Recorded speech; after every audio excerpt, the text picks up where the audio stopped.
Monsieur le protecteur adjoint, Monsieur le secrétaire général de la primature, Messieurs les représentants au Haut Commissariat des Nations Unies pour les réfugiés,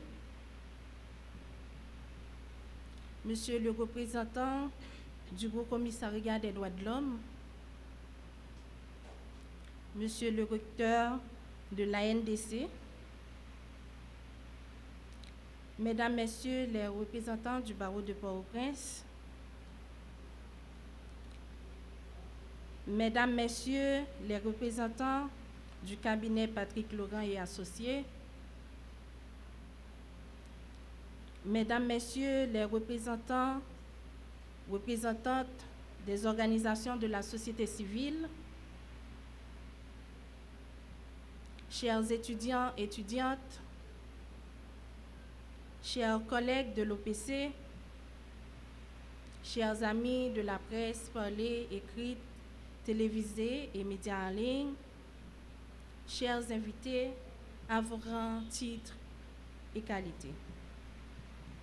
Mesdames et Messieurs, l'Office de la protection du citoyen, en parfaite collaboration avec le Haut Commissariat des Nations Unies pour les réfugiés et l'Institut haïtien des droits de l'homme, a le privilège de vous accueillir ce matin à l'occasion de la commémoration de la Journée mondiale des droits des réfugiés.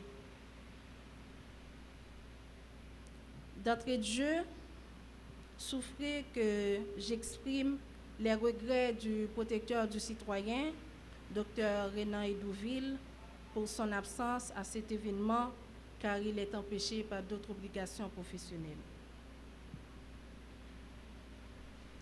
Mesdames et Messieurs, la question du droit à la libre circulation, à la migration, c'est un sujet des droits humains d'importance capitale. D'ailleurs, il est consigné clairement dans les instruments juridiques internationaux des droits humains signés et ratifiés par Haïti.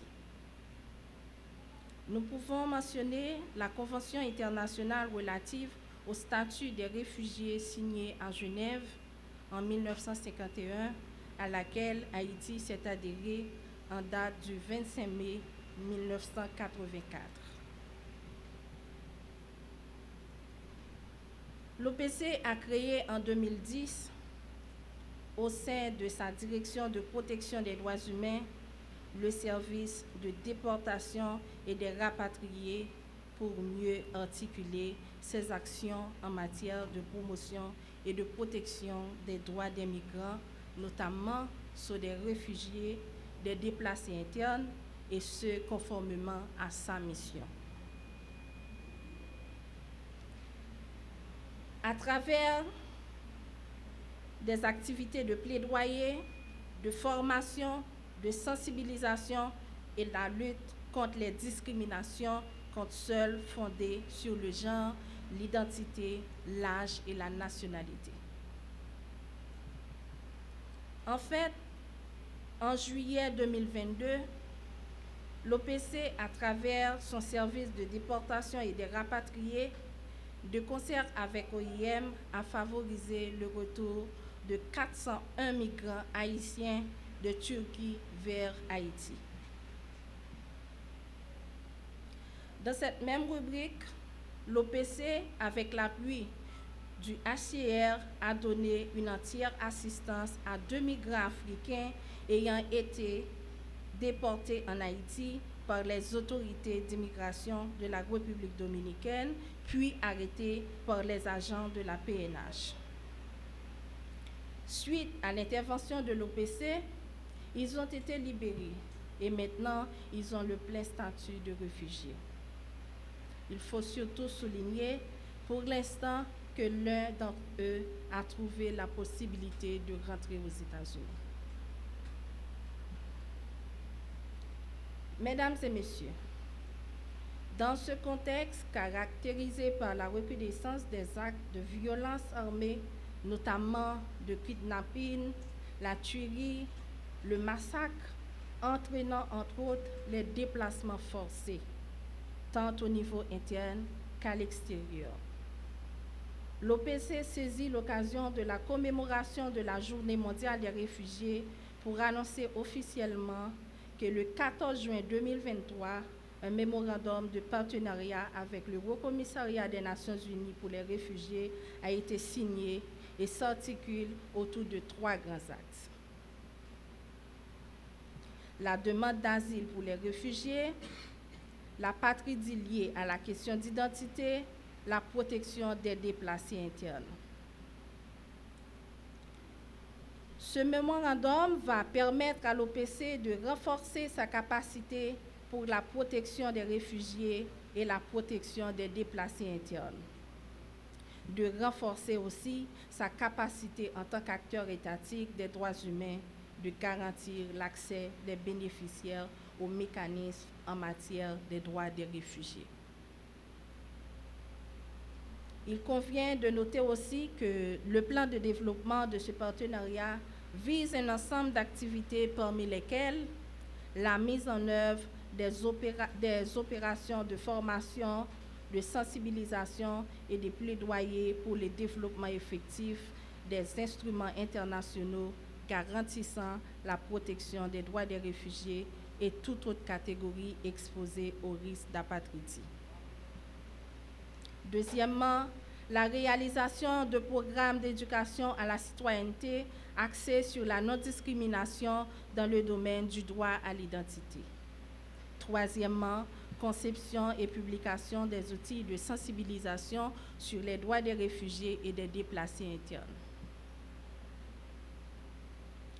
À propos des déplacés internes, mesdames et messieurs, l'OPC, en sa qualité d'INDH, veut profiter de la cérémonie de ce matin pour rappeler à l'État haïtien ce qu'il a toujours fait à travers ses multiples communiqués se rapportant aux violations des droits à la sécurité et à la liberté individuelle de son impérieuse obligation de garantir le droit à la sécurité. À ce sujet, nous pensons certainement aux déplacés internes de Pernier, Martissan, Fontamara, Village de Dieu, Croix-des-Bouquets, Bel-Air, Canaran, Savien, Liancourt, pour ne citer que ces cas les plus connus. Journée jodi a, tout le monde est obligé de quitter la caillou. En pile là-dedans, c'est femmes enceintes, c'est petits moun, c'est grand moun, yo obligé de quitter tout ça yo gagné pour yo courir contre viol, contre massacre, contre tout ça qui pas bon que bandits armés yo installé dans zone ça yo. C'est un bagage qui est inacceptable, qui en violation avec principes fondamentaux droit monde.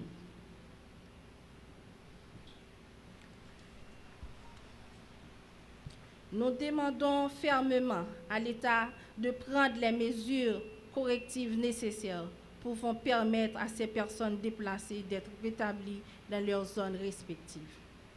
Ainsi, mesdames et messieurs, l'OPC et le HCR sont partenaires dans le cadre de cet accord, souhaitent vivement que ce partenariat soit utile et soit effectif, le point de départ vers le respect effectif des droits des migrants, en particulier de nos compatriotes haïtiens et aussi de ceux et celles se trouvant sur le territoire national.